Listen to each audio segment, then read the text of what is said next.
Welcome back to Citrus Today. Very happy to have back with us again from the American Red Cross, Erin Pagán. She travels all the way to Orlando when she comes over here to do the show, and the reason for that is because we want to share the information that's so important on behalf of the American Red Cross with disasters that happen, but we never know when a severe storm could happen in our neck of the woods. And what we want to talk about today is something we really haven't covered in depth before, is what to expect when you go to a local shelter that's set up really for short-term care. A lot of people see pictures of shelters and they anticipate, they got everything there for long-term care. But most of the time, that's not the case, right? That's correct. Lots of times, people are seeing, again, those long-term recovery shelters, lots of pictures from Superstorm Sandy. And so there are cots and there are blankets and there are all sorts of things that really look kind of like a dormitory style setting. And that certainly can be the case when there is a long-term need. But for that very short term, the storms come through, getting ready to come through, we want to make sure everybody's safe, make sure you get to your local shelter. It doesn't always look like that. Lots of times it's public schools, it's community centers, and so when you go, it's a safe place to be, but you kind of have to bring your own comfort. And so, I kind of equate it to going on a 3-day weekend to a hotel room and walking in the hotel room and seeing that there's really nothing but a safe room to be in.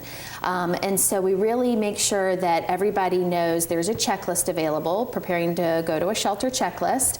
And so you can get that by emailing me at erin.pagan, and that's Pagan @redcross.org. And some of the items on that list include bringing a sleeping bag or bringing even a beach chair with some, a pillow and a blanket. Knowing that you want to be comfortable. You'll be happier when you're comfortable. You don't always know exactly when you're going to be able to go back to your home. And so that you're not sitting there counting the minutes on your watch. Bring some puzzles, a book to read, games for the kids, and coloring book and crayons. And then certainly for anybody who has special dietary needs, if you're a diabetic, if you have food allergies, lots of times Red Cross brings water and snacks, and then we'll even wind up bringing hot meals. But certainly if you have a gluten allergy or other types of allergies, it's always safe to just make sure you bring some packs of food that you can eat and be safe with. So the sleeping gear is really important. The food, medications, making sure that medications are a big thing. You never know when your local pharmacy is going to be shut down due to a storm. So making sure you have a 2-week supply and then bringing that with you is extremely important. And then any sort of paperwork that you might need if somebody wanted to see your driver's license, if you were needing to go to a doctor, make sure you have your insurance card or whatever your medical cards are.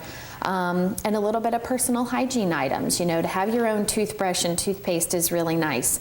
Again, when you feel comfortable for those 3 days possibly that you might be in a shelter to be safe, the more comfortable you are, of course, the better off you're going to be. Yeah. Now, we live in an area where we have a lot of elderly people. You covered medications, sleeping bags, and so forth. They also, in our area, a lot of elderly folks, they have pets, and that's a big concern to them and to shelters. Are there things you can do to double check and make sure that a shelter takes animals? Absolutely. Reaching out ahead, I think, is always the key, so you kind of know what to do to plan. We work so closely with Citrus County in emergency management, and so if you visit sheriffcitrus.org, you'll actually be able to see the shelter map and be able to see where one is close to you, and go ahead and reach out and ask those questions. All the counties we work with are a little bit different, and so some have very identified places where you would take your pet. Others set up tents kind of near the shelter for human beings so that you would be able to walk out and go walk your pet, visit your pet. And then others have very specific shelters where humans and pets can be together. So we just always encourage people to reach out ahead of time and get your plan. We talked last time about kind of your get a kit, make a plan, be informed, and that's part of your plan. Reach out to your local county and find out what the plan is for where your pet would go. Now, a lot of people, when they think of American Red Cross and organizations like it, think, well, when a disaster happens, they have to come from far away and to get on scene, which many times is true. People do come from distances, but we have a local American Red Cross, which helps out in case of fire damage to homes, small emergencies. I don't want to refer to that as a small emergency, but in the wide scope of things, it is. Yes. So tell us a little bit about the local American Red Cross here in Citrus County. Sure. Even though I come from our regional office in Orlando, I visit all of our counties. We have a wonderful staff right here in Lecanto. And so we have an office full-time. You'll see our emergency response vehicle parked out front.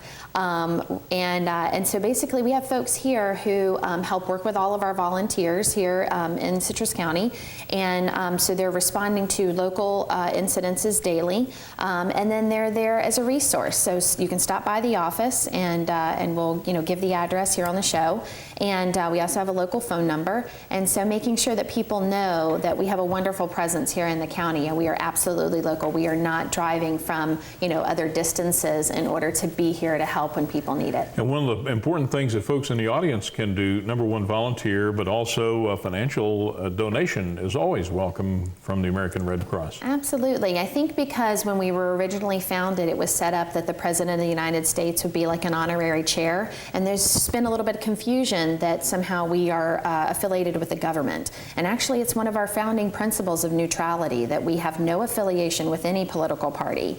And so, although we appreciate, the support from our government as champions for Red Cross, we do not get financial support from our government. So we are completely dependent upon the generosity of the American people. So when people hear about all of this money that Red Cross gets, we use every single dime to help people. In fact, we use 91 cents of every dollar, which is a really great ratio. It is. So 91 cents of every dollar goes straight to helping people, not on administrative cost. So there you go. Well, Erin, it's always informative when you come, and we learn a little bit more about what the American Red Cross is doing. Glad to have you back. Thank you. And we'll have you again, I'm sure, soon. Okay. And to all of you out there, you have a great day. We'll catch up with you on the next edition of Citrus Today.